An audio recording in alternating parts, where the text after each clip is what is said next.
नमस्कार, मनी गुरु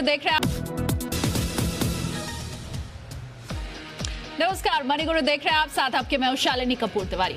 हम सभी ये चाहते हैं कि हमारा रिटायरमेंट सुरक्षित हो, उम्र के उस पड़ाव में भी पैसे हमें मिलते रहें, जिससे हमारे जो खर्चे हैं वो समय पर पूरे हो सकें। कई लोग हमें से म्यूचुअल फंड्स में निवेश करते हैं और कुछ लोग डेट इंस्ट्रूमेंट या फिर जो पुराने इंस्ट्रूमेंट है उनकी ओर रुख करते हैं। निवेश जो नहीं करते म्यूचुअल फंड में, ईपीएफओ उनके लिए एक अच्छा सहारा होता है और पहले लोगों को जो कम पेंशन मिला करती थी वो अब बहुत बड़ी रकम के रूप में सामने आ सकती है। पर सवाल ये है कि इसके लिए आपको करना क्या होगा।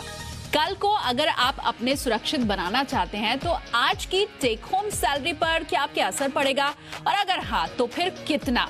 और सबसे बड़ा सवाल कि इन सब के बाद आपका रिटायरमेंट सुरक्षित कितना हो पाएगा।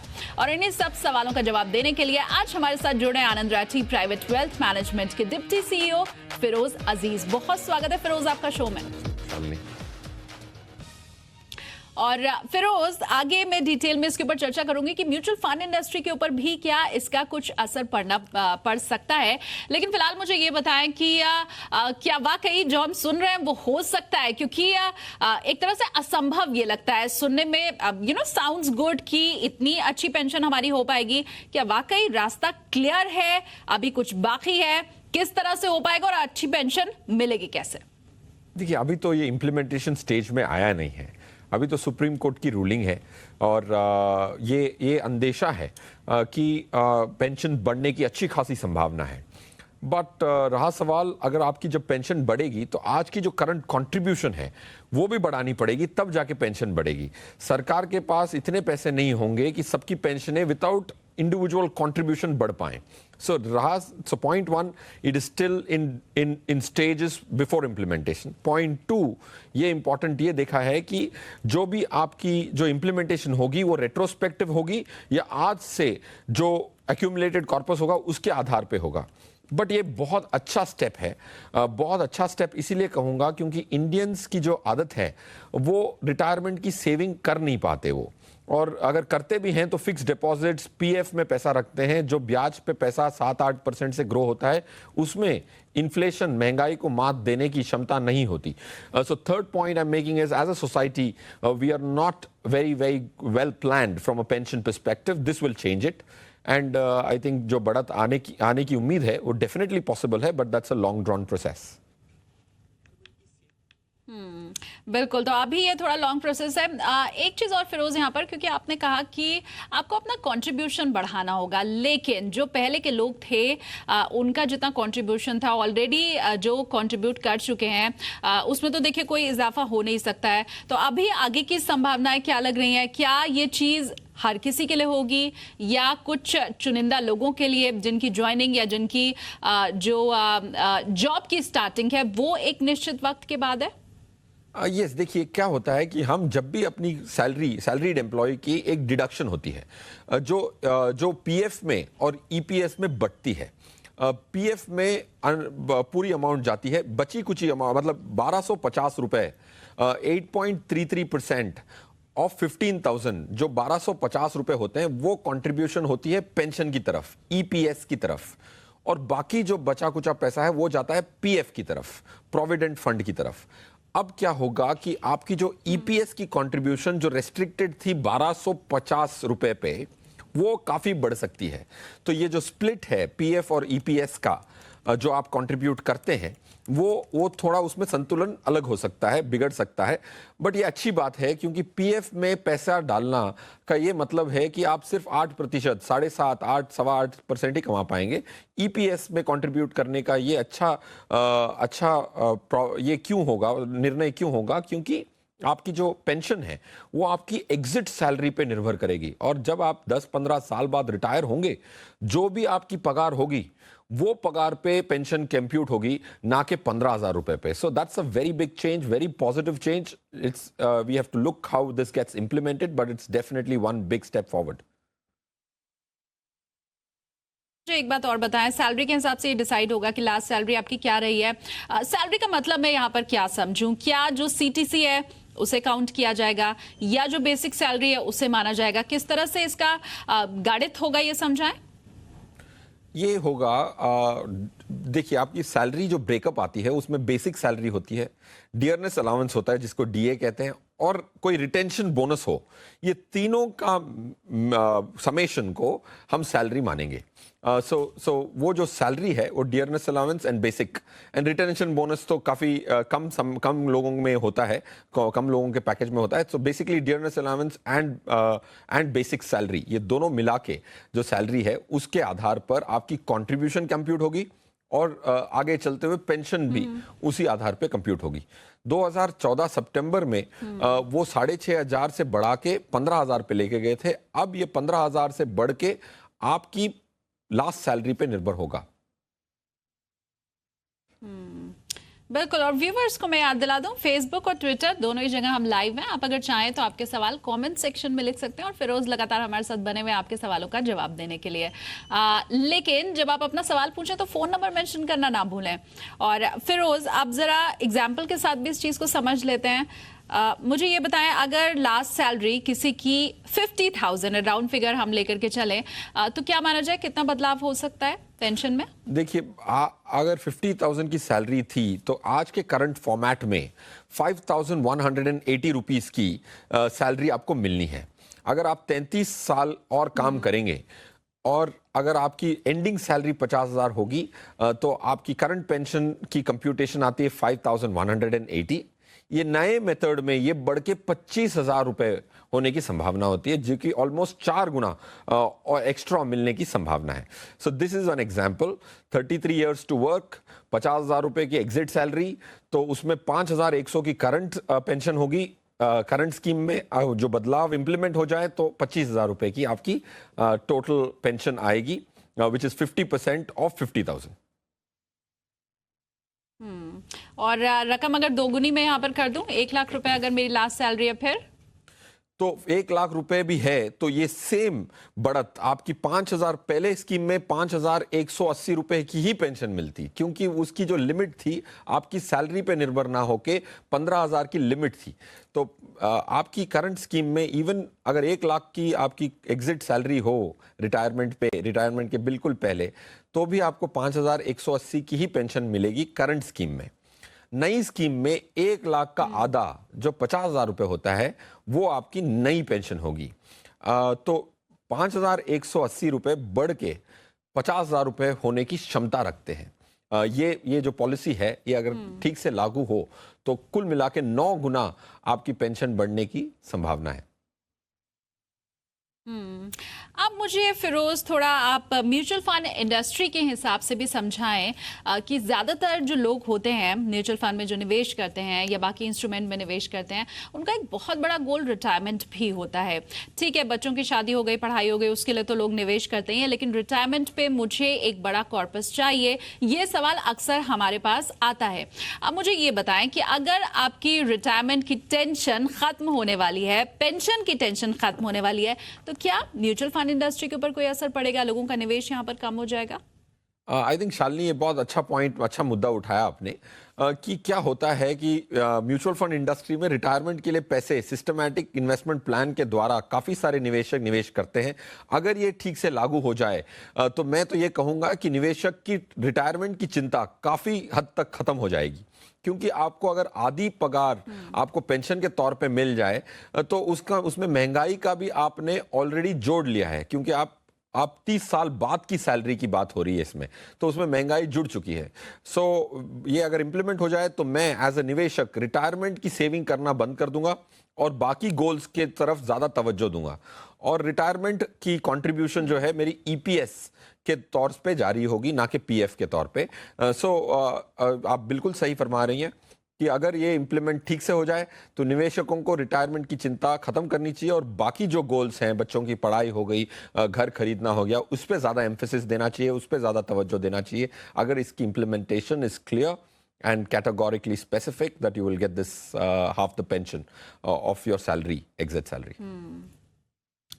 ऑलराइट, हमारे साथ इस वक्त एक कॉलर भी फोन लाइन पर जुड़े हुए हैं। अश्विनी खुराना ने हमें फोन किया, तो उनसे बात कर लेते हैं। अश्विनी जी, स्वागत है शो में आपका। पोर्टफोलियो आपका है हमारे पास, लेकिन थोड़ा डिटेल में प्लीज बताएं किस तरह से आप निवेश कर रहे हैं, क्या गोल्स आपके हैं, और क्या आपके फंड्स हैं अभी फिलहाल? मैम मैं लास्ट जून से इन्वेस्टमेंट कर रहा हूँ। मेरे अभी 4 फंड हैं। एक ठीक है है। अपना कोटक स्टैंडर्ड मल्टी कैप और दूसरा आदित्य बिरला सन लाइफ, तीसरा टाटा इक्विटी पी ओब्लिगी और चौथा एचडीएफसी स्मॉल कैप। मैं इनमें पिछले 7-8 महीने से 5,000 रुपये महीने के हिसाब से इन्वेस्ट कर रहा हूँ मैम। मेरा गोल है करीबन 15 साल के बाद अराउंड 2 करोड़। मेरी एज मैम अभी है 45 में। तो मैं रिटायरमेंट के पॉइंट ऑफ व्यू ठीक से इन्वेस्टमेंट कर रहा हूँ। मेरा क्वेश्चन यही था मैम कि जो भी मैं इन्वेस्टमेंट कर रहा हूँ वो सफिशिएंट है या मुझे इन्वेस्टमेंट बढ़ानी चाहिए या मुझे कुछ नए फंड ऐड करने चाहिए। निवेश आप बाकी अभी और कितना बढ़ा सकते हैं? 20,000 रुपए महीने की एसआईपी आपकी चल रही है, मैम, लेकिन अभी भी अगर मैं, निवेश बढ़ाने की 30, बात की जाए तो कितना? 25 से 30 तक 30,000 मंथली। ठीक है, ठीक है। 25 से 30,000 रुपए महीना आप एसआईपी शुरू कर सकते हैं। अब फिरोज, कैसा लगता है इनका पोर्टफोलियो और क्या मिल पाएगा इतने कम वक्त में 2 करोड़ रुपए? शालिनी, 2 करोड़ रुपया 20,000 की जो सिस्टमैटिक इन्वेस्टमेंट प्लान है उसके द्वारा प्राप्त करना मुझे थोड़ा कठिन लग रहा है। तो इसमें एसआईपी के अमाउंट की खुराना साहब को बढ़ाने की ज़रूरत पड़ेगी। सो वो एसआईपी अमाउंट, जैसे इन्होंने कहा, खुराना साहब ने कहा कि 25-30 हज़ार रुपये मैं आज ले जा सकता हूं, जैसे उनकी आय बढ़े वैसे अगर बढ़ा के अगर 40-45 तक ले जाएं स्टैगर करके अपनी एसआईपी अमाउंट्स, तो 2 करोड़ रुपए का जो एक मुश्त अमाउंट आएगा वो ज़रूर हो सकता है। अगर 13 से 14% की रिटर्न जो इक्विटी में आने की अच्छी खासी संभावना है और 15 साल का समय काफ़ी लॉन्ग टर्म होता है, तो ये अचीव कर पाएंगे। बट इनको इन्वेस्टमेंट अमाउंट्स को बढ़ाना पड़ेगा, if not immediately but over a period of time. अब रहा सवाल इनके जो 4 फंड हैं, तो आपको जी जी जी जी जो 4 फंड हैं इनके, उसमें 2 फंडों में तब्दीली की ज़रूरत है। मेरे हिसाब से जो टाटा पी फंड है उसमें क्या होता है कि फंड मैनेजर पी के मुताबिक, मार्केट की वैल्यूएशन के मुताबिक इक्विटी और डेट में स्विच करते हैं। तो ये जो है कॉन्सेप्ट अच्छा है, बट सिर्फ एक फंड पे कॉन्सेप्ट लागू करके आपको फायदा नहीं होने वाला है। So Tata P equity fund मैं रेकमेंड नहीं करूंगा, क्योंकि it's not the best of the asset management companies. मैं टॉप एसेट मैनेजमेंट कंपनीज में आपके पैसे डालने का रेकमेंड करता हूं। So Tata is not one of the top AMCs, top 5-7 AMCs, so exit that. And दूसरा एक एग्जिट आपको जरूर करना चाहिए Aditya Birla Sun Life frontline equity. ये एक अंडर परफॉर्मिंग स्कीम है, फ्यूचर भी इसका इतना ब्राइट नहीं लग रहा है, तो इसको आप चेंज करके रिलायंस लार्ज कैप में तब्दील कर सकते हैं। और जो आपका टाटा का फंड है उसको मिराय एसेट इंडिया इक्विटी में चेंज करेंगे। बाकी 2 फंड्स को आप रिटेन करेंगे। और एसआईपी, जैसे आपकी आय बढ़े तो प्लीज एसआईपी बढ़ाइए। ये 4 फंड आपके जो आफ्टर मॉडिफिकेशन अच्छे हो जाएंगे। आपको 3 साल रिव्यू करने की खुराना साहब जरूरत नहीं पड़नी चाहिए। हमारी तरफ से भी आपको बहुत शुभकामनाएं अश्विनी जी। आगे आपका पोर्टफोलियो आपको पूरा सफलता दिलाए और आप जो अचीव करना चाहते हैं 2 करोड़ रुपए की रकम, वो भी आपको मिले। मनी गुरु में आज हमारे साथ लगातार बने हुए हैं फिरोज अजीज, जो कि आपके सवालों के जवाब दे रहे हैं। और ऐसे एक कॉलर हमारे साथ इस वक्त जुड़े हुए हैं जिन्हें अपने पोर्टफोलियो के ऊपर राय चाहिए। हेमंत जी ने हमें फोन किया है। स्वागत है सर शो में आपका। बताएं किस तरह से आप निवेश की रणनीति अपना रहे हैं, क्या गोल है आपके? जी, मेरा एक फ्लैट है जिसका अभी ईएमआई चल रहा है करीबन 50,000 के आसपास। एंड मेरा एक कमर्शियल इन्वेस्टमेंट है जहाँ से एक्सपेक्टेड रेंटल मेरे को जुलाई के बाद है 25,000 टू 30,000। सो मेरा क्वेश्चन है कि shall I increase the EMI to square of the loan upfront, या फिर मैं उसको 25,000 जो आने वाला है उसको मैं एसआईपी में डालूं और फिर so that I will get some better income from that, and if at all I have to invest in SIP, तो कौन से अच्छे म्यूचुअल फंड है जहां इन्वेस्ट करना चाहिए? और फिरोज, मुझे लगता है ये सवाल सिर्फ हेमंत जी का ही नहीं है। बहुत से लोग जिनकी होम लोन की ईएमआई चलती रहती है, वो ये जानना चाहते हैं कि कहीं उस इंटरेस्ट से बेहतर रिटर्न उन्हें म्यूचुअल फंड इन्वेस्टमेंट से तो नहीं मिल सकता है। क्या उन्हें म्यूचुअल फंड में इन्वेस्टमेंट बढ़ाना चाहिए सो दैट आने वाले वक्त में उनका भार कुछ कम हो सके और लोन एक साथ वो चुका सकें? मेरे ख्याल से बहुत से ऐसे लोग हैं, तो सलाह आप क्या देंगे हेमंत जी को और इनके जैसे तमाम लोगों को जिनका सेम सवाल है? आई थिंक हेमंत जी को शालिनी इनको क्लोज नहीं करना चाहिए। इनको एक्स्ट्रा पेमेंट्स जो रेंटल इनकम आ रही है वो 30,000 रुपीज़ को इन्वेस्ट करना चाहिए। ईएमआई बढ़ा के वो प्री क्लोज कर सकते हैं। ये हम जो जिस दौर में है, जो interest rates cycle downward trending है, जिसमें ब्याज कम होने की अच्छी खासी संभावना है, कम हो भी चुकी है। 8.5 पौने 9 पे आज होम लोन मिलते हैं, पौने 9% पे। काफ़ी बार एनबीएफसी जो बोरो करती हैं वो रेट इससे ज़्यादा होता है, तो काफ़ी होम लोन कंपेरेटिव प्रोडक्ट है। So Hemant, what I suggest is you continue with your home loan and parallelly start a systematic investment plan. अगरचे आप ये करें तो एक उदाहरण दूं तो अगर 40 लाख का लोन हो तो 20 साल में आपको 42 लाख का ब्याज लगता है। अगर आप 4,000 रुपए की भी एसआईपी कर दें महीने दर महीने, तो आपका जो 42 लाख का इंटरेस्ट है, ये एसआईपी कमा के आपको 20 साल में वापस करने की क्षमता रखती है। So Hemant, recommendation, start a systematic investment plan. Falling interest rate situation, you don't have to be worried. Because जो equity से return आने की उम्मीद है 10-15 साल तक, मेरे हिसाब से दुगनी रिटर्न 14-15% की रिटर्न भी हमारी जैसी इंडियन इकोनॉमी में आने की उम्मीद है। ऑफ कोर्स शॉर्ट टर्म में नहीं, लास्ट एक साल बहुत खराब रहा है, तो इस पे विश्वास, इस कमेंट पे विश्वास थोड़ा कम होगा व्यूअर्स का। But if you look at long term, 14-15% equity में, इंडियन एक्विटीज में बनाना अच्छे फंड मैनेजर के सहाय के साथ कठिन नहीं होना चाहिए। All the very best Hemant ji, हमारी तरफ से भी आपको शुभकामनाएं। और अगला मेल शामिल कर लेते हैं हम यहाँ पर फिरोज शो में। हमारे पास मेल आया सुरेंद्र कुमार जी का। 36 साल इनकी उम्र है और कह रहे हैं कि 70,000 पर मंथ इनकी आमदनी है। आईसीआईसीआई प्रू का टर्म प्लान लिया हुआ है, मेडिक्लेम भी इनके पास है। घर की ईएमआई 20,000 रुपये महीने जाती है और 6 ईएमआई फिलहाल इनकी बची हुई है 6 साल की। और होम लोन की ईएमआई में फिलहाल एज यूजुअल एटीसी का इनको प्रॉफिट मिल रहा है। अब इन्होंने कुछ फंड्स अपने भेजे हुए हैं, आपके पास भी फिरोज ये फंड्स होंगे। फिलहाल 5 फंड्स में इनका निवेश है। जानना ही चाहते हैं कि क्या जो इन्होंने फंड सेलेक्ट किए हैं वो सही है, क्या कुछ बदलाव की जरूरत है, और किस तरह से इनको कॉर्पस मिल सकता है मौजूदा निवेश से? आई थिंक सुरेंद्र साहब को जो फंड्स हैं उसमें थोड़ी चेंजेस करनी पड़ेंगी। एक Aditya Birla pure value fund है, उसको चेंज करके Invesco India growth opportunities fund एक अच्छा फंड रहेगा। मिड कैप सेगमेंट में काफ़ी ग्रोथ पोटेंशियल है उनका। जो आज का करंट पोर्टफोलियो है इन्वेस्को ग्रोथ फंड का, काफ़ी अच्छी तरह पॉइज्ड है to take the next leap forward after in the next 2-3 years। So ये चेंज आपको अगर करना हो तो बहुत अच्छी बात होगी from a portfolio perspective. Risk भी कम हो जाएगा और रिटर्न बढ़ने की उम्मीद होगी। पॉइंट 2, अगर आप एटीसी के तहत जो ये इनकम टैक्स की जो आपको रियायत मिलती है प्रिंसिपल अमाउंट पेमेंट पे एटीसी के तहत, वो दूसरी भी एक चीज़ चेक करें, loss on house property. Hemant साहब जो प्रीवियस कॉलर थे उनके लिए भी बहुत रेलेवेंट है। Loss on house property, interest पे करते हो तो 2 लाख की लिमिट है, तो उस पर भी आपको टैक्स की रियायत अगर लागू हो तो उसको लेना ना भूलें। Loss on house property is a very important item जिससे काफ़ी टैक्स बच सकता है आपका। उस दोनों कॉलर्स के लिए it is a relevant point. I think ये एक फंड अगर आप चेंज करें, और दूसरे जो आईसीआईसीआई फोकस ब्लू चिप है उसको आप बरकरार रखें, उसको होल्ड करें। कोटक स्टैंडर्ड मल्टी कैप जो था, अब उसका नाम बदल के कोटक सेलेक्ट फोकस हो चुका है। 1 साल पहले जब April 1 से नाम्स की जो the names have change, so Kotak select focus अब वो नहीं रहा और वो स्टैंडर्ड मल्टी कैप कहलाता है, मल्टी कैप स्कीम है। तो I think that is also very good scheme. Continue investing in that, Surendra. All right, और फिरोज आज हम बात कर रहे हैं रिटायरमेंट के ऊपर, और एक सवाल फेसबुक पर भी एनपीएस से जुड़ा हुआ आया है। अमित भदौरिया जी हैं जो कह रहे हैं कि स्टेट गवर्नमेंट इनकी जॉब है, 33 साल इनकी उम्र है, टीचर है फिलहाल ये, और एनपीएस टीयर 1 में इनका बाय डिफॉल्ट अकाउंट है। अब ये टीयर 2 अकाउंट के ऊपर आपसे सलाह लेना चाहते हैं। रिटायरमेंट पर इन्हें एक अच्छा कॉर्पस चाहिए, तो ये जानना चाहते हैं कि क्या टीयर 2 अकाउंट में इन्हें जाना चाहिए, और एडवाइस ये इसके लिए लेना चाह रहे हैं आपके। आई थिंक टीयर 1 अगर आपने अकाउंट खोला हुआ है by the virtue of being a state government employee, तो टीयर 1 तो आपके लिए मैंडेटरी है।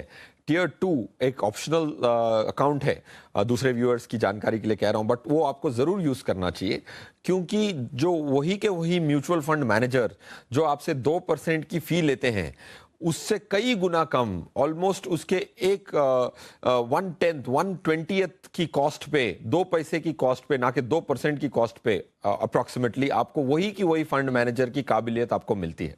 तो ये 2% का कॉस्ट का जो सेविंग है वो लॉन्ग टर्म में बहुत बड़ा अमाउंट हो जाता है, almost equal to your corpus. आपके प्रिंसिपल अमाउंट जितना ही कॉस्ट सेविंग आपकी हो सकती है, वही के वही फंड मैनेजर आपको हर साल, आप उस फंड मैनेजर को बदला भी सकते हैं, आप अपने पैसे रिडीम भी कर सकते हैं। Tier 2 is a more flexible account, उसमें इतनी इलिक्विडिटी नहीं है जिसमें लॉक-इन्स होते हैं टियर 1 में। टियर 2 ज़्यादा फ्लेक्सिबल है, तो फ्लेक्सिबिलिटी है आपके पास। वही के वही फंड मैनेजर हैं जो आपको 2% कॉस्ट में जो काम करते हैं, आज इधर 5 पैसे की कॉस्ट में करते हैं। So it's a very good choice. So please go ahead and open that account and contribute to it. एक बहुत छोटा सा सवाल और है, और फिरोज मैं चाहती हूँ, वक्त कम है तो आप बहुत जल्दी इसका जवाब दें। ईपीएफ से ईपीएस में किस तरह से शिफ्ट करें और दोनों में क्या अंतर है? सीएम श्रीवास्तव ने फेसबुक पर हमसे पूछा है, क्या सलाह देंगे आप? देखिए, एम्प्लॉय प्रोविडेंट फंड और एम्प्लॉय पेंशन स्कीम दोनों ही एक लमसम अमाउंट से डिडक्ट होते हैं आपकी सैलरी से। आज की डेट में ईपीएस में सिर्फ 1250 रुपए जा रहे होंगे आपके, क्योंकि वो मैक्सिमम कैप है। ईपीएफ में, एम्प्लॉय प्रोविडेंट फंड में, आपको एक कमिटेड रिटर्न मिलता है, ईपीएस में आपको एक कमिटेड पेंशन मिलती है। ये दोनों में बड़ा अंतर है। EPS is committed pension, EPF is employee provident fund में आपके पैसे ब्याज पे लगते हैं, उस पर टैक्स नहीं लगता जो भी कमाई होती है, और वो एक फिक्स्ड कमिटमेंट है आपको, इधर पेंशन की कमिटमेंट है या रिटर्न की कमिटमेंट है, ये अंतर है। चलिए, तो बेसिक अंतर आपको यहाँ पर पता चल गया, और बहुत शुक्रिया फिरोज आज हमारे साथ शो में जुड़ने के लिए और व्यूअर्स के इतने सवालों का जवाब देने के लिए। तो मनी गुरु में फिलहाल के लिए बस इतना ही, लेकिन आप देखते रहिए जी बिजनेस।